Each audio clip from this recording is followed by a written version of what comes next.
Je m'appelle Béatrice Fabignan, je suis chef spécialisée dans la cuisine des Outre-mer, private chef et également dans l'événementiel. Et je travaille en France et à l'étranger pour une cuisine sur mesure. Private chef, c'est quoi? Private chef, yes. C'est quoi? C'est un service sur mesure auprès des particuliers, des entreprises et des institutions.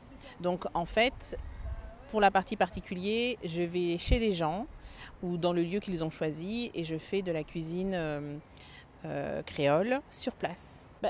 Même si je suis née ici, alors les territoires ultramarins, ce sont des territoires français, on est d'accord, mais j'ai cette culture après. On vient tous d'un terroir, donc moi à la maison, mes parents parlaient créole. Je ne me suis jamais posé la question de savoir si je comprenais ou pas. Enfin, je suis née avec. La famille venait, ils arrivaient, on était tout de suite à 15 autour d'une table.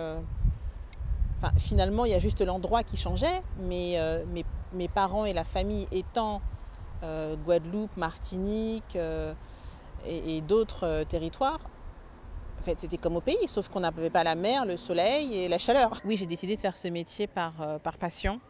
De la cuisine, en fait, c'était un petit mélange, donc par passion de la cuisine et également de l'entrepreneuriat.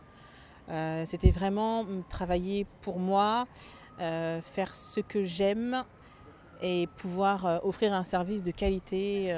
Mais ça a été vraiment essentiellement parce que j'avais envie de travailler dans la cuisine et de créer mon entreprise.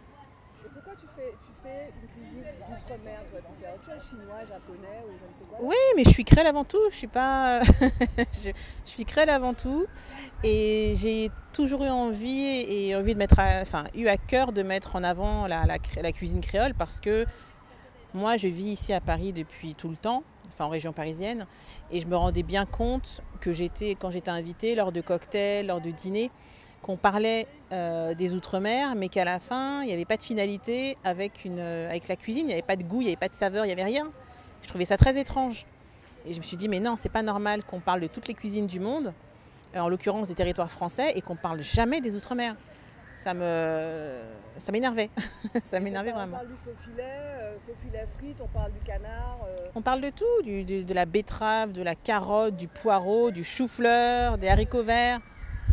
Maintenant aussi, la grosse tendance depuis quelques années, c'est la cuisine japonaise, la cuisine chinoise. Mais surtout, les chefs adorent la cuisine japonaise, le savoir-faire japonais, que j'aime aussi, que j'apprécie. Mais on oublie certains territoires français. La cuisine créole, elle est caractérisée par son histoire. Il y a une histoire très forte qui est créole, c'est assez vaste, hein, mais il y a une histoire assez importante. C'est une cuisine qui est familiale, qui est authentique, avec des produits. C'est pas une cuisine de hasard. Familiale dans le sens où on met tout dans la cocotte, on pose sur la table, mais il y a une raison à ça. Pourquoi est-ce qu'on cuisait d'une certaine façon? Pourquoi est-ce qu'on mélangeait certains aliments? Il y a vraiment une histoire, c'est pas juste des goûts qu'on a essayé d'associer. La cuisine créole est absolument et définitivement une cuisine d'aujourd'hui. Parce qu'en fait, il suffit juste de l'adapter, de la travailler, de la présenter. Les autres cuisines, une choucroute, il n'y a rien de sensuel à une choucroute, il n'y a rien de gastronomique dans une choucroute.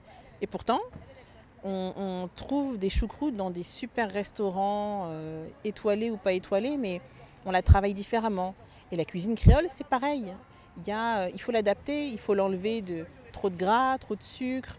Il faut un petit peu la structurer différemment, mais bien sûr que c'est une cuisine fine. C'est une cuisine fine d'autant plus qu'on a des produits exceptionnels et qu'on ne trouve pas ici en métropole. Des produits qui sont gorgés de soleil, de sucre, sans avoir besoin de mettre des engrais. Enfin, d'abord, c'est le produit avant tout. Les plats que je préfère cuisiner, j'en ai aucune idée parce qu'en fait, moi, je ne travaille pas juste un département, je travaille toutes les Outre-mer. Et moi, c'est un peu comme ça que je suis, c'est que je travaille à l'instinct, au moment. Donc, il y a une semaine où je vais adorer travailler le poisson.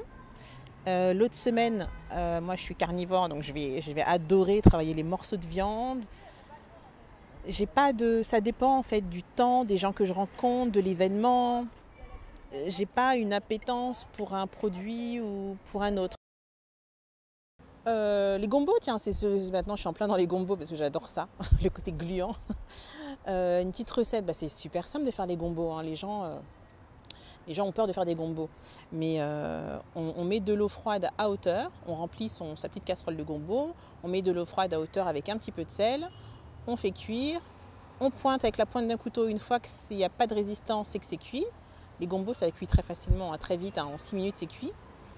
On enlève un petit peu l'excédent d'eau, on laisse un fond et on rajoute une cuillère de cive, une cuillère de persil, un peu d'oignon, un petit peu d'ail, un peu de thym, une petite pointe de vinaigre. Et en général, on prend le gombo comme ça, hop, on garde la queue entre les doigts et c'est super bon. J'adore les gombos.